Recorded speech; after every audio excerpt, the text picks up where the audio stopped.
الحمد لله وكفى والصلاة والسلام على سيدنا ونبينا وشفيعنا ومرشدنا ومولانا محمد المصطفى.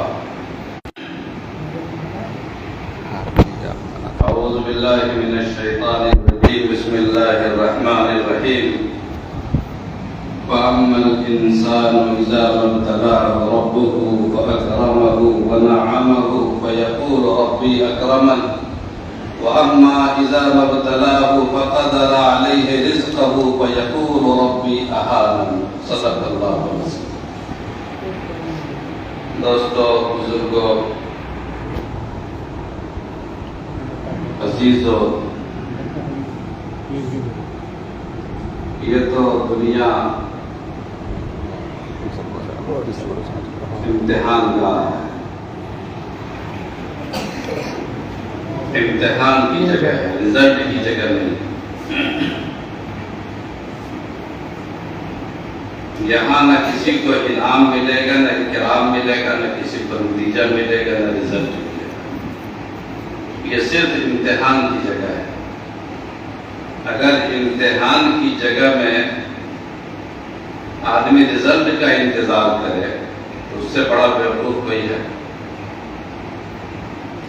کسی حدیث میں، کسی قرآن کی آیت میں یہ نہیں لکھا ہوا ہے کہ تمہاری نیکی کا یا تمہاری برائی کا سارا بدلہ یا ساری سزا اس دنیا میں ہم دے دیں گے. تھوڑا بہت چکھاتے ہیں اللہ تعالیٰ جگانے کے لیے، لیکن سب کچھ ملنے والا نہیں ہے. یہ دنیا مزرعۃ الآخرہ، دنیا آخرت کی کھیتی ہے. یہاں کھیتی کی جائے گی، پھل ملے گا اللہ کے. یہاں امتحان کا پرچہ لکھیے گا، نمبر وہاں ملے گا. یہاں کام کیا جائے گا، وہاں کام کا پھل ملے گا. یہاں بیج بوئیے گا، وہاں درخت ملے گا. ایک حدیث میں آتا ہے کہ اللہ کے نبی صلی اللہ علیہ وسلم جب معراج میں تشریف لے گئے تو آپ کے اعزاز میں، اعزاز عزت افزائی کے لیے اللہ تعالیٰ نے کہا کہ میرے محبوب پیغمبر کو جنت کی سیر کراؤ. جیسے ہم لوگ بھی یا آپ لوگ بھی کسی کے یہاں جب مہمان ہوتے ہیں تو عزت افزائی کے لیے اگر آپ سے بہت تعلق ہے تو کہتے چلیے ذرا میرا گھر دیکھ لیجئے، میرا یہ کمرہ ہے، میرا یہ کمرہ ہے. مدرسہ والے ہیں تو مدرسہ والے کہتے ہیں کہ چلیے میرا کمرہ دیکھ لیجئے، میرا یہ دارالاقامہ دیکھ لیجئے. یہ عزت افزائی. تو پروردگار عالم نے جب اللہ کے نبی صلی اللہ علیہ وسلم کو اپنا مہمان بنا کر کے معراج کے موقع پر بلایا تو جنت بھی دکھائی گئی، جنت کی سیر کرائی گئی. تو ایک روایت میں آتا ہے کہ جنت میں جب گئے تو خیال یہ تھا کہ جنت تو صاحب جنت ہے، جنت کا تو محلات ہوں گے، بلڈنگیں ہوں گی، باغات ہوں گے، نہر بہتی ہوگی، مگر پورا جنت چٹیل میدان نظر آیا، کچھ تھا ہی نہیں. حیرت ہوئی کہ جنت کی تو وہ سنا تھا، یہ وہ عالم تو نہیں ہے. تو معلوم ہوا کہ ابھی چٹیل میدان ہے، ابھی تو شروعات ہے نا. انسان جیسا عمل دنیا میں کرے گا ویسا ہی وہاں پر محل بنتا چلا جاتا ہے. یہاں نیکی کیجئے، وہاں تیار. من بنا للہ مسجدا بنى اللہ له بیتا فی الجنہ، حدیث میں ہے نا. من بنا للہ مسجدا، جو اللہ کے لیے مسجد بنائے گا اللہ اس کے لیے جنت میں گھر بنائے گا. جب ہم نے مسجد بنائی نہیں تو ہمارا گھر پہلے کیسے تیار ہو جائے گا؟ یہاں آٹومیٹک سسٹم ہے. روئے زمین کا اور کائنات کا اور جنت کا اور جہنم کا آپس میں ایسا رشتہ ہے ہماری زندگی سے. یہاں کام کریں گے وہاں